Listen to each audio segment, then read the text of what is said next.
So yesterday, PRX were finally able to overcome DRX in the battle of the best two Asian teams. This is the first time that PRX have ever beaten DRX, but they did it in a special way because on Bind, they did it by playing Reyna, and something went 21-10 and absolutely destroyed DRX with Reyna. And for those of you who don't know, Reyna is not often picked in pro games because her utility is just not it in a pro game. Her flashes can be shot at and destroyed, and pros are pretty good at flicking to things and shooting them. And the rest of her utility, you need to get a kill before you can actually use, and that's kind of backwards for how you want it, where normally you'd want your utility to help set up an easy kill, instead of having to get a kill to then be able to use your utility. So how did PRX manage to use Reyna to beat what everyone considered the best Asian team? Well, we'll see an example here in round number 5, where it's actually a save round for PRX in this instance. And so you'd think that DRX would definitely be favored in this round and all of that. PRX are on the attack here. But what you're going to see here is something who's just over here towards showers. He's just going to walk in. And DRX aren't really going to challenge it. And this was the first thing, that DRX did not contest space efficiently on this map at all. And particularly on Bind, that's a kind of cardinal sin for the defenders. You have to be willing to contest, some of these areas. You have to be willing to fight some of these areas. But DRX, maybe playing a little bit scared, they didn't want to do that. And so you'll see in this round here, as we watch something, he's just going to walk into shower and take that space with no utility. And he did this over and over and over again. And you see RB's just jiggle picking it here. He's getting the information.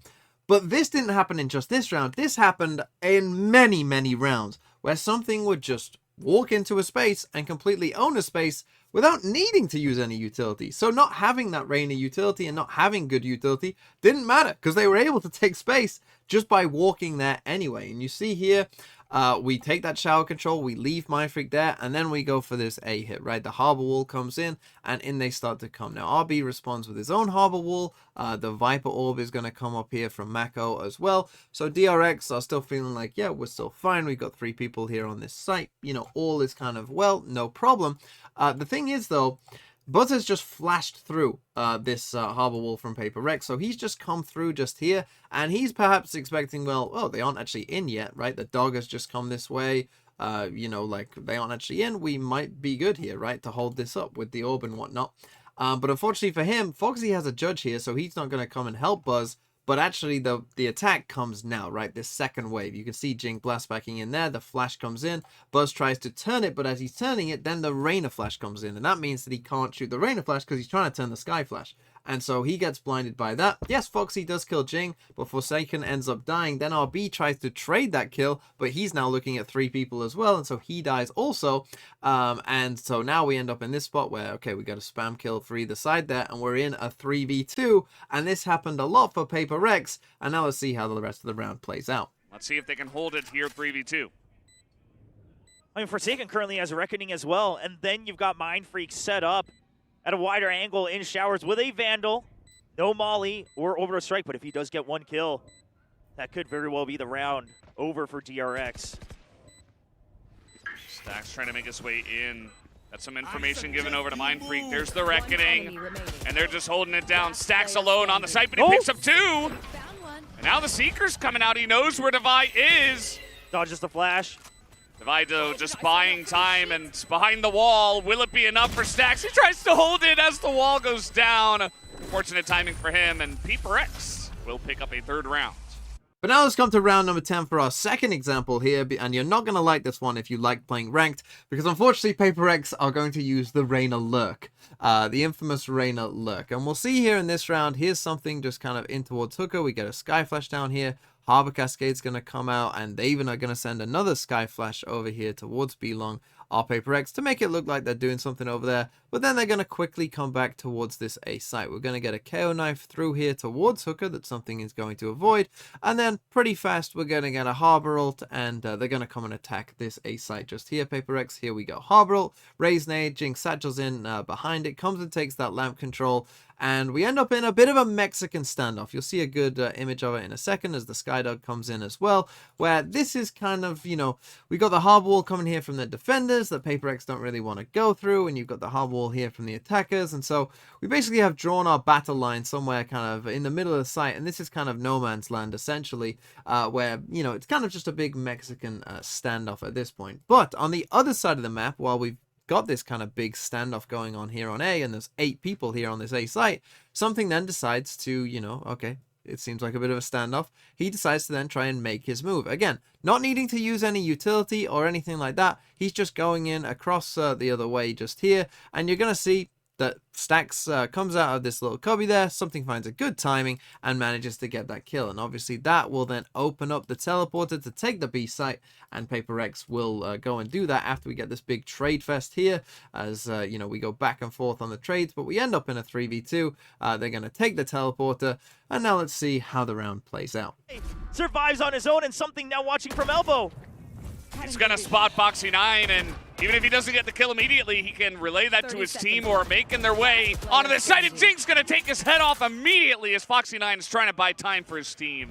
And hold on, let's just see how this round plays out. Buzz not able to get a kill, but you know how you can tell that this is a match between 2 absolute top-tier teams. Is that Stax also read that this was a possibility. He stayed in B site. Our next example comes from round number 12, where something is just going to play with complete reckless abandon for his own life. You will see what I mean in just a second, but what we're going to get here is a Viper Spit out from DRX just there, and something again is coming in towards Shower, and guess what? He's just going to dry walk in. We'll see something pretty cool from PRX here, though, as this Cascade comes out this time, so you think like, oh, you know, they've shown some utility. Mindfreak's going to spam behind this Cascade to make it seem like they're still behind it, but something, again, is just going to dry walk in behind this. And again, just play with complete confidence that, you know, even if there was someone there, you know, he'll get that kill. If there's multiple people there, he'll probably get that kill as well. That's kind of how he was playing. You'll have to forgive these little stutters. I don't quite know what went on with the recording, but you see that RB even goes for a little jump peek there towards something and sees him, and therefore the Viper Orb is going to come up. Right, so this Viper Orb, this one way comes up here from Mako, just there on kind of the Shower's door. He sends in this Reyna flash just here, and he just walks through the one way. You know, the flash doesn't get shot, so he just walks through it. And he just gets onto bench here, and he doesn't know if they know, right? And this is a ping, you know, at first I thought, oh, DRX knows he's there, but this is actually a PRX ping. And you see that RB doesn't know. And in a second, he's about to get a clue that they don't know, because RB is about to send out this high tide just here. And you'll see that he's done the high tide as if no one is actually through here, right? So I think that that gives the signal to something like, oh, he's walling off the Shower's entrance. He doesn't know that I'm here, right? And so we'll see in just a second that something initially he's kind of, you know, looking around, but then he kind of realizes, wait a minute, they don't know I'm here. I'm going to take this fight. And, of course, he manages to win that fight. And now, of course, Mako's in a terrible position, right? Because now they're behind him.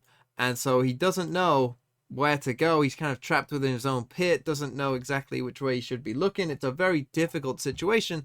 And because they had a Viper Spit here and they thought, well, we've got a one-way and a Viper Spit, we'll be fine, right? Let's rotate to B. But unfortunately, you know, now they're in on A, and the spike will come and get planted down, and we'll play in this 5v4 post plant. Yeah. They can just ignore it. Cool pit, bro. Yeah. I mean, we'll let you have the pit. We'll take the site. Yeah.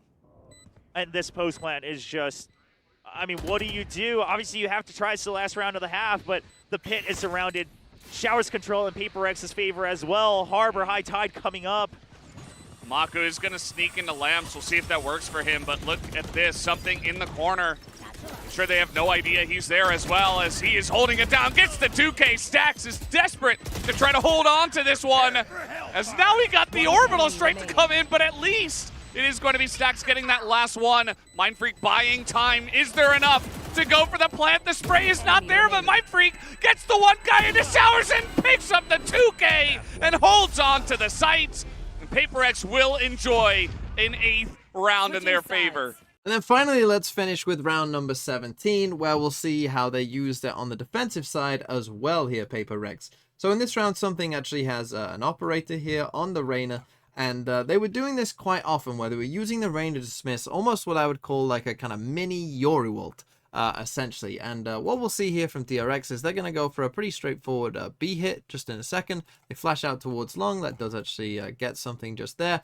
The KO knife comes in as well, so he has to back up even more. And DRX come and take that space. They send up the Skydog just towards long there as well. They send in this Harbor Cascade just here, and so they come and, you know, quickly take this kind of long angle, and now they send in a Boombot as well. Now we have a double stack here in Hookah for this Boombot. Devi tries to shoot it for Jing to kind of keep him concealed just there, but unfortunately the Boombot is going crazy towards Jing already. But now you'll see again, DRX just a little bit off. To be honest, they send in a nade that doesn't quite hit Jing either. They tried to send in a Snakebite to get rid of Devi, but you'll see that when they come and swing here, Foxy and Mako, they're just a bit off just overall here, as you'll see. Foxy's, you know, already sprinting in to come and get Jing, whereas Mako's kind of hanging back a bit, and you'll see that that allows Jing to get one and then manage to kind of reposition and come and get Mako as well as this hit's coming in. But what we've just got as well is something has managed to get a kill over here as a Harbor Cascade is coming towards him on Buzz just there, coming out of towards long. And so now let's take a look at what he does, where he's going to now take that kill, take that dismiss, and get a good idea of what's going on through the smoke. And as I said, obviously for all the rest of the PRX players, they can just look at their map and see, yep, this is where these players are, kind of like a Yoru ult. And because of that, Devi is able to get into a good position here, kind of on the edge of Hookah, where he's going to just take them out as they're kind of distracted looking at something just there. And PRX would go on to win this game. But I think across these rounds, you saw some of the kind of things that they were able to do with Reyna. But I think DRX almost enabled PRX to get away with it, where something didn't have to use utility to go and take a lot of space. And then, you know, when he would get a kill or win a name duel, then obviously the Reyna can come into play.